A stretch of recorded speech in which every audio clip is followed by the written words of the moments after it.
No, we were thinking that week we'd probably do, if we could travel, Thermopolis and then Cody. And, I don't know, just fucking hit the little small shit that we haven't hit in fucking forever. Yeah, for sure. Like, For sure, dude. Yeah. Small town travels aren't bad in Wyoming. If you're just, like, last year, right before the weather came in, we went up to, is it Boyson Reservoir up there? Oh, yeah, I know what you're talking about. No. Lake DeSmet. We went to DeSmet. Lake DeSmet. Okay, yeah. Outside of Buffalo. Yeah. And, dude, amazing, bro. Yeah. That lake is so fucking clear. It is. Beautiful rocks. Like, that lake Yeah. was awesome. So I was like, okay, It's well, got now some good fishing in there. that's too, what I I've hear. heard. There's really Yeah. good fishing on the backside of it. So I'm like, okay, next summer. Looks like we're going back up to Lake DeSmet. There, I really love Tyhack Reservoir, man. That's a great place. We went to Meadowlark and you got to like Meadowlark's past Tyhack to get Yeah. to Meadowlark. So, all right. Anyways, shall we get into this? I watched a naked man catch a fish barehanded out of Meadowlark. Dude, I think you told me that. I think you told me that story. He just stripped all of his clothes off, ran into the water, under the water, come back up with a fucking trout in his hand. That's man shit. My God. My God. He's Jason Bourne. 307 Reacts. I'm Matt. That is Chris. You guys are the best audience in the world. And I know what you're thinking. You've been sitting at home, and all of a sudden you see this video pop up, and you're like, oh, nice. 307 Reacts is back. I thought that got canceled because I didn't see it. They haven't posted for like over a week. And it's like, we did post. Well, we were going to. But we have started off 2024 with a gate came open, and we hit the starting line, and we are on our faces. Yep. So we missed a week. We both have gone through. What else happened? Something else happened at the beginning. Dude, just the end of last year, we both ended up with COVID, and then we started the new year with, okay, we had a good week coming out, and then we had I deleted the files. With the card. I accidentally deleted 2 files. Boom, mistake number 1. Then next week we got a week out. Yep. Okay. Then we got like 2 days out, and then 2 days after that. Something got fucked up with our audio input, and so we just didn't have sound. So we've been at this for a minute. We have a video that we're going to be reacting to for the 3rd time in a row. Two of them for the third time. That's never happened on our channel. Ever. But we have to because I promised it. One of them's a band that I promised we would do, and another one is it's just really good friends of the channel. Really good, right. Yeah. Just good content that we're going to put on the channel. Yeah. Oh, that's right. That's Ethan's thing. Yeah. Ethan Harrison. So, anyways. It's been a hot start to the season. Steaming hot pile of start to this year. With that, on the screen in front of us, it is our good dude, the Fat Electrician, with a highly requested video from you guys in our comments. It's the most gangster politician ever. Now, I don't know, is it Cassius or Cassius? I've heard it both ways. Okay, so I'm just going to go Cassius because that's the way it's spelled. Cassius Marcellus Clay. And now you guys are going to correct me in the comments because I can't speak English, so it's fine. Don't worry about it. Have at it down there.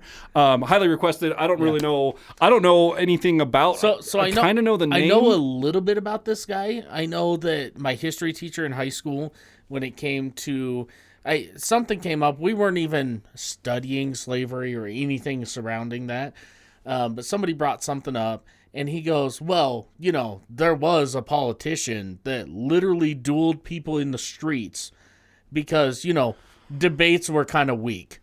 It was kind of his, like, he was like, yeah, you have a different opinion than me? Fucking take your 6 steps, motherfucker. He'd just murk him. So this Cassius Clay is like the let's step outside guy. The let's step outside guy. Take this outside. Somebody carry him in a box and bury him. Settle this like gentlemen, right? Yeah. Okay, great. Well, I'm excited. If you guys are as excited as I am, hit that subscribe button. That's all we're asking for this year. We're on the road to 40,000. And man, over the last I think like 2 months, we've had 1,000 subscribers or something like that. So if we can keep that up, we'll be there in no time. And that's all we're asking for. That's really it. It's free for you guys. It could change our lives forever. Let's go, shall we? That's what I heard at the beginning. Riveting story. Riveting story. It's really good. All right, we gotta go. I gotta tell the internet about the guy I named you after. Okay, you gotta go. Hang out. Nice.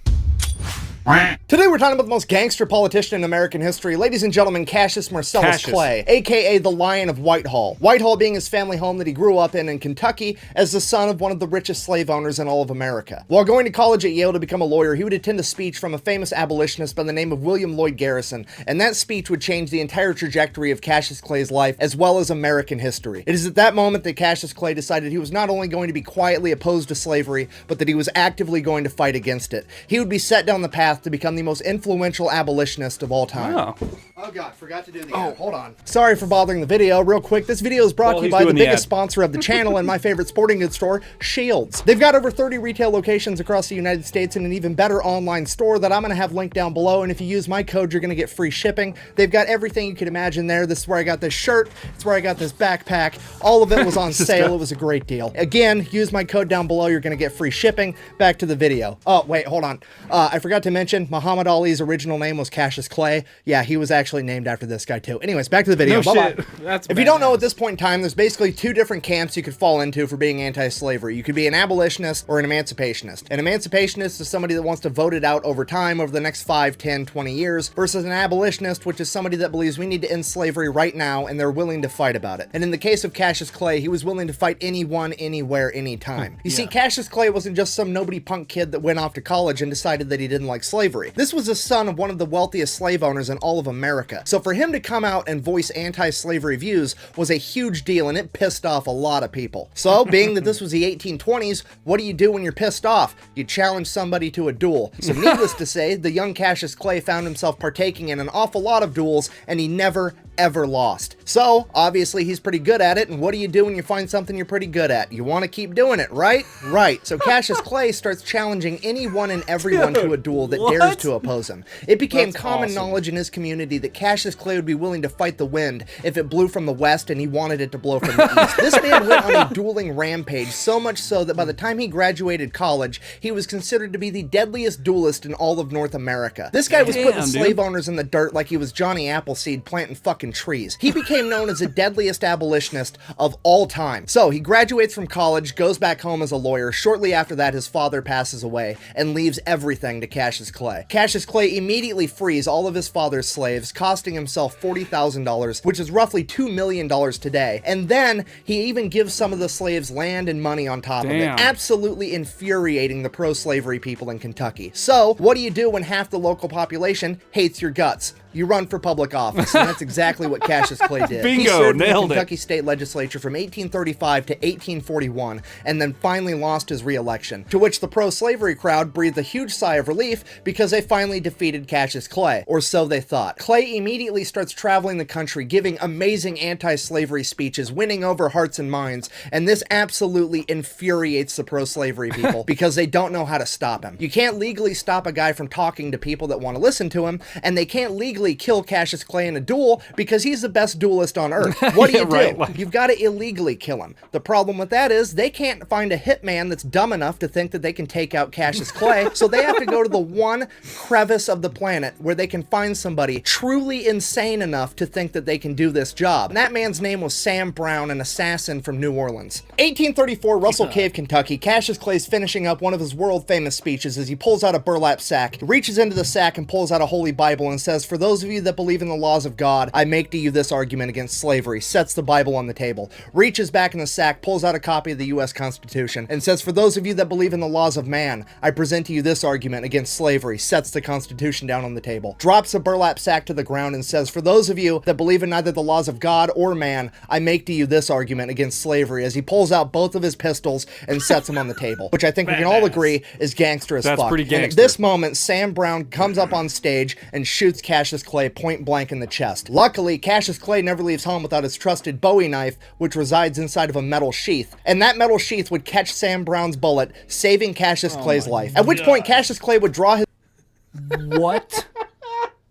That thing that you've seen in movies 1,000 times where there's something inside the pocket or whatever it is, that thing actually happened and it exists in history and it worked? Homeboy just had a... Where was it at? Was it in a pocket? Was it hanging from like a little necklace? I don't know. Just under a shirt or whatever, and all of a sudden it's like, ting! Poof, puts him down on the ground and he just gets back up. If I had to imagine, he was probably wearing like a jacket of some sort. Yeah. And it was tucked on the inside of over his jacket. Because, shot him in the chest, probably trying to shoot him in the heart, so probably in the coat pocket or whatever. Yeah. That is... Dude, it's as if he's not already gangster enough by laying out the Bible, the Constitution, and the pistols. Now he's like, well, it's fine. Now you can shoot me, and I literally don't die. This is a guy that knew destiny was on his side and did not give a fuck. Confident about it. Yeah. Not only knew it, he was confident. He's like, listen, I'm not supposed to die till this is all over. I'm good, dude. So, like, I'm not going to die. It. It's fine. Like, guy could literally rush me on the stage right now and shoot me. I wouldn't die. And the guy's like, okay, fine, bet. Boom, does it. Doesn't die. Like, what, dude? Huh? All right. Metal sheath would catch Sam Brown's bullet, saving Cassius Clay's life. At which point, Cassius Clay would draw his Bowie knife and charge Sam Brown. 6 of Sam Brown's friends in the audience tried to stop Cassius Clay. He would fight his way through all 6 of them, making his way to Sam Brown, promptly stabbing him in the chest, and then turning him into a Mr. Potato Head by cutting off his nose, lopping off his ear, and gouging out one of his eyes. Then the 6 men recovered and were able to peel Clay off of him. I mean, not I guess knowing if what to do, someone tried to knowing shoot they you couldn't and you stop survived. Cassius Clay forever. Yeah. They panicked, probably for fear that Cassius Clay was going to start shoving this guy's facial features up his ass next. They did the only thing they could come up with to get the two apart. They picked up their friend Sam Brown, threw him over a 7-foot-high stone wall. He fell down an embankment and into a creek bed to finally get Cassius Clay away from him. Somehow, Sam Brown survived, but not only was he lucky for that, he was also dumb as fuck because he then decided to take Cassius Clay to court because apparently after Cassius Clay stabbed him the first time, they were even on the whole assassination attempt thing, so Cassius Clay should go to prison for mayhem. So Cassius Clay calls upon his older cousin, one of the best lawyers on the planet that had never lost in open court with over 40 years of experience. And Cassius is a lawyer himself Henry also, Clay goes so into court, and his entire defense for his cousin is, and I quote, "Your Honor, this is just standard behavior for a Kentuckian." And the judge is just like, "You're innocent. Free to go. That's it. Best court case ever." Literally walks in and just goes, "I thought this was America. Huh? Is this America? I'm sorry. I thought this was America." So after Cassius Clay was found innocent, Henry Clay decides that he's going to run for president, and Cassius is going to help him campaign. Cassius is going to tour the country, giving speeches, saying, hey, vote for my cousin. Here's the rule with that. Henry Clay told him he's only allowed to tour the northern states because he's actually legitimately concerned that if he sends Cassius to the south, he's going to shoot so many fucking slave owners in duels that it could be considered voter fraud. So Henry Clay ends up losing the presidential election, He's going and to Cassius affect the numbers so much just by wiping out people in duels that there's... it's probably a conspiracy. That's, right. That's fucking nuts, dude. They're legit afraid to send him down south because it ain't going to end right down south. Talk about having a reputation. That is nuts, dude. Hell yeah. That's nuts. Like, all-American badass, dude. That's American gangster shit right there. Right there. And duels that it could be considered voter fraud. So Henry Clay ends up losing the presidential election, and Cassius moves on to his next life adventure, which is becoming an author and writing anti-slavery news articles. The problem with that was none of the newspapers were willing to publish him, so he says, fuck you, I'll start my own newspaper, The True American. Now, as I'm sure you can imagine, starting an anti-slavery newspaper in fucking Kentucky in 1845 was not very popular, and his business would receive death threats pretty much every day, right. some of which were written in blood. So Cassius Clay, in true Cassius Clay fashion, says, fuck it, I guess we're gonna fight about it. He then proceeds to up-armor his entire business and his printing office. He covers the entire front of the office in a large iron sheet. He installs several cannons down corridors, stocks the entire thing with loaded guns, and rigs it to explode. Here's the thing, he also doesn't expect his employees to fight to the death for him, so he installs an escape hatch and instructs them to escape if anything goes down, because he's going to fight the entire mob by himself. How's he going to do that? As soon as you walk in the only door to get into that printing office, you find yourself in a long, narrow corridor with iron on each side, just wide enough for a single man to get through. Cassius Clay is going to stand in that narrow corridor and fight the entire mob one man at a time. Literally the mentality of, if you have a problem, take a number, I'll kill you in a minute. This man recreated the entire Battle of fucking Thermopylae with 300 Spartans, except he's going to do it all by himself. Straight up, dude. If you think fucking with John Wick's dog is a bad idea, the last thing you want to do is fuck with Cassius Clay's printing press, because this man is determined to defend the freedom of speech with the right to bear arms at any cost. Obviously, this escalates to Cassius Clay defeating an entire mob single-handedly. Right? Wrong. The mob, being full of, super brave pro-slavery men that know they're doing the right thing, do the honorable brave thing and wait till Cassius Clay is bedridden with typhoid fever, so they know he isn't going to show up. They show up to his business at night and burn the place to the ground because they're a bunch of fucking bitches. Yeah. Now, Cassius Clay recovers from typhoid fever. He reestablishes a newspaper in Cincinnati, Ohio, which is an anti-slavery stronghold. The only problem with that is being an anti-slavery stronghold, there's not going to be any conflict, and that's fucking boring, so Cassius Clay moves on to another life adventure, volunteering in the Mexican-American War. While serving in the Mexican-American War, he would be a captain leading a group of Kentucky soldiers, and they would be captured pretty much immediately, and he would spend the duration of the entire war as a POW. While serving as a POW, some of the men under his command would escape, meaning that the Mexican military was then going to put the rest of his unit to death. Cassius Clay said, hey, don't kill my men, just kill me and my other fellow officers, we're the ones in charge. It's our fault that those men escaped, it's our responsibility, please let the lower enlisted men go home. The Mexican military was so impressed by this that they decided to spare everyone, including Cassius Clay, and he would return home a war hero. Returning home from the war in 1848, he didn't really know what to do, so he starts giving his famous speeches again, this time leveraging his newfound title as a war hero. So obviously it doesn't take long for him to piss everybody off, he faces yet another assassination attempt. This time 6 brothers from a wealthy slave-owning family show up, the Turner brothers. They show up with clubs and knives and guns, and they beat the living shit out of Cassius Clay with the clubs. They stabbed him multiple times. Cassius Clay whips out his trusted Bowie knife, starts opening up these brothers like they're fucking Amazon packages, making his way to the lead brother and stabbing him an excessive amount of times. We don't know how many times, but we do know it was a lifetime supply. Killing the lead brother, ending the assassination attempt, Cassius Clay would fall to the ground, nearly dead, and this would be the closest anybody ever came to actually killing Cassius Clay. When he was asked about it later on in life, all he said was, I felt the utmost indignation, which translates to, I was fucking annoyed. This man almost died from an assassination attempt, and he has the same attitude towards it that I have towards fucking fruit flies, okay? This dude is so metal, he deserves his own spot on the periodic table of elements. Cassius Clay then makes a full recovery from his injuries, starts giving his speeches again. 1853, he donates a large chunk of his land to John Fee, who uses it to found Berea College, the first co-educational and multiracial college in the South ever. Fast forward to 1860, Cassius Clay is giving speeches in Illinois where he meets a politician by the name of Abraham Lincoln, and they get along great. Cassius Clay is then slotted to become Abraham Lincoln's vice president. However, he's a little bit too Cassius Clay to be an actual big-name politician like that, so they give the job to Hannibal Hamlin, and Cassius Clay becomes the ambassador to Russia. 1861 rolls around, the Civil War breaks out, Cassius Clay is in Russia. Cassius Clay not only convinces Russia to not side with the Confederates, but he convinces Russia to tell Great Britain and France that if they so much as recognize the Confederacy, Russia will go to war with them. And this was a humongous step that nobody talks about in the winning of the Civil War. And it is 100% because of Cassius Clay. Fast forward to 1862, Abraham Lincoln wants to appoint Clay a major general in the Union Army. Cassius Clay publicly refuses the President of the United States, saying that he's not going to do it until the President signs the Emancipation Proclamation freeing the slaves of the South. Cassius Clay is literally the man that bullied Abraham Lincoln into prematurely signing the Emancipation Proclamation before he wanted to. And nobody talks.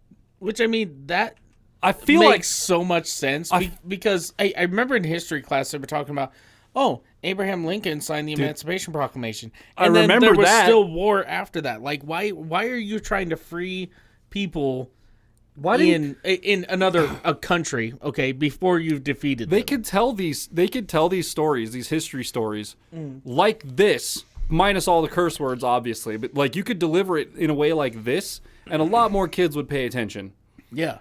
Rather than just reading it out of a book from a paragraph where no one's paying attention, no one gives a shit. Like, that's why I guarantee I learned this somewhere in my 12 years of schooling up to get my diploma, but I don't remember it. I like you said, I remember Abraham Lincoln signing the Emancipation Proclamation and doing the slavery thing. I thought it was just Lincoln did it. Like, that's on me. I'm doing the thing. I didn't realize it was literally all because Cassius Clay. Yeah. Like, that's it. That's badass. And because Cassius Clay was in Russia during the Civil War, he told Great Britain, like, hey, don't fuck around. Don't fuck around. Or you're going to find out. Like, you will find out. So just don't.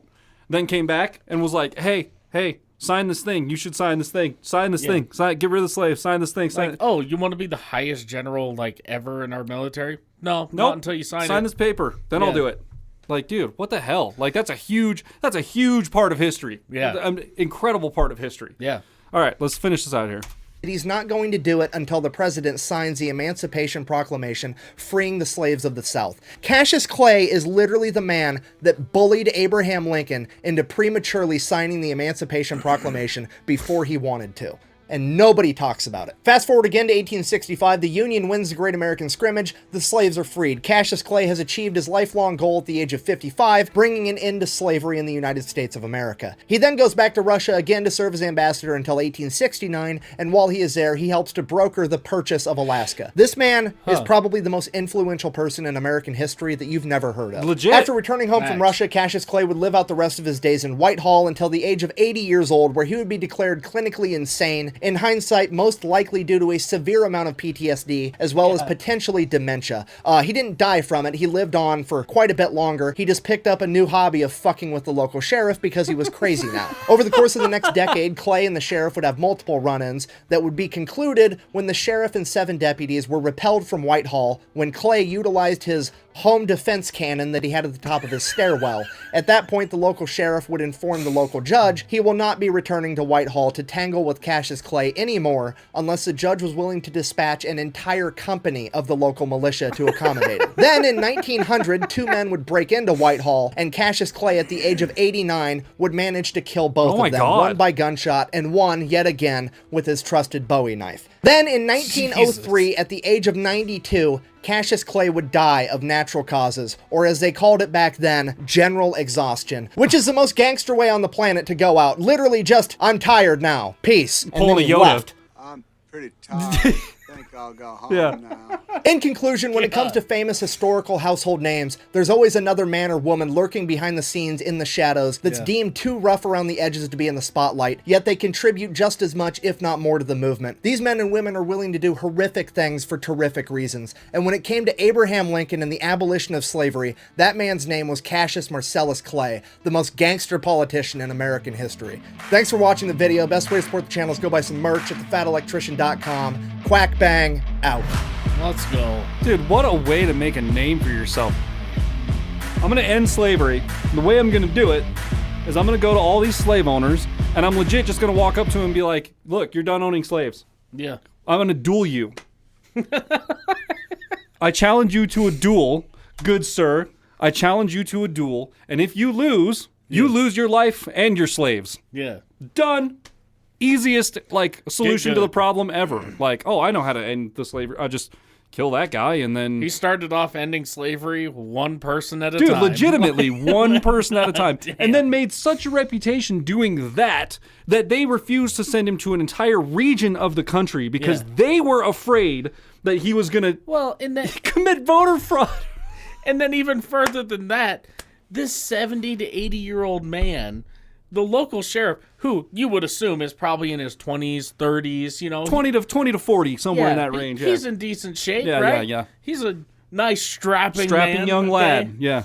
He's like, nah, unless you give me a part of the military. Literally, send tanks and a SWAT team or I'm not going back. I ain't fucking around over there. Not going back. Like, he tried to shoot me with a cannon from the top of his stairs. So, I'm good until you send a tank over there, basically. And then that's... And then they still didn't even do. They were just like, just let him wither away, and that's what he did. He was just like, okay, good, no one's fucking with me. I ended slavery. Okay, now I can die. 92 years old. Now I can die. Like we talked about, he was like he thwarted death. Yeah. He was so confident. He was like, nah. No. And what's fucked up about this, right? What I learned in school was that Abraham Lincoln abolished slavery. Yeah. Because of the Emancipation legally, Proclamation. he did. Okay, technically, by paper standards, yes, his name is the one that's on the thing. Yeah. But he really didn't have anything to do with it. I mean, maybe it was like in his presidential process or whatever, And who knows that if Cassius didn't bully him into signing it early, that they would have won the war. And then, maybe the South would have negotiated something like, listen, let us hold on to these slaves for another 10 years so we can rebuild, blah, blah, blah. And then after that, we'll get rid of them. I could see a politician being like, that seems reasonable, okay? But that's not how it happened. No, Cassius was like, nah, right now. You want me to run your military because I can literally just kill anybody you want me to and they're all afraid of me? Okay, fine, I will. Sign this paper. Yeah. I'll do it, but you got to sign this goddamn paper right now. Sign it. It's so crazy. And then he did it. And he was like, Cassius Clay is the reason slaves don't exist. Like, that's it. Well, in America, I guess. I would imagine there's probably some country out. It's a damn good white man. Damn good white man. Fitting to rob a good white man. And that white man said, you know what? I'm taking my country back. This is what happened. Okay, good. I'm glad. Okay, look, so far everything has worked this week. And everything's gonna be just fine. We're gonna get four full episodes this week. We're gonna have a good week, and we're just gonna not really worry about what happened at the beginning of January. We're just gonna roll into February, and everything's just gonna kind of smooth out from there. It's gonna be great. Speaking of which, if you any of you guys out there that are fans of our Patreon as well, we have Patreon content coming. Just give us some time. It's been all of this happening. Literally, we can't even get our YouTube channel straight.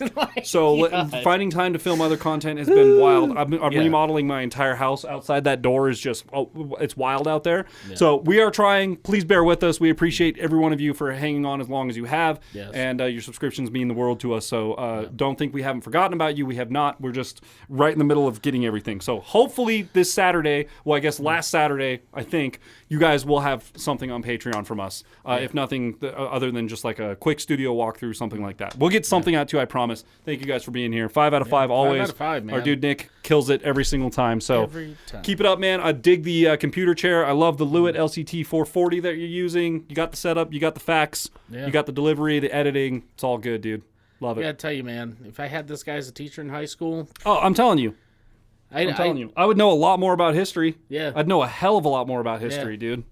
Yeah, I maybe would have paid attention a little. Dude, like I said, I had that one history teacher that was great. Yep, same. I took the honors version of his class. I remember doing well in his class, yeah. And then every other teacher was just read from the book and try and remember you have a test coming up on this and this. And I'm like, I got better things to do as a 14-year-old, man. I got way better things to do. You know what I mean? Facts. So, anyways, if you guys enjoyed today's episode as much as we did, be sure to leave a thumbs up, smash that subscribe button, click the bell, become part of the notification gang.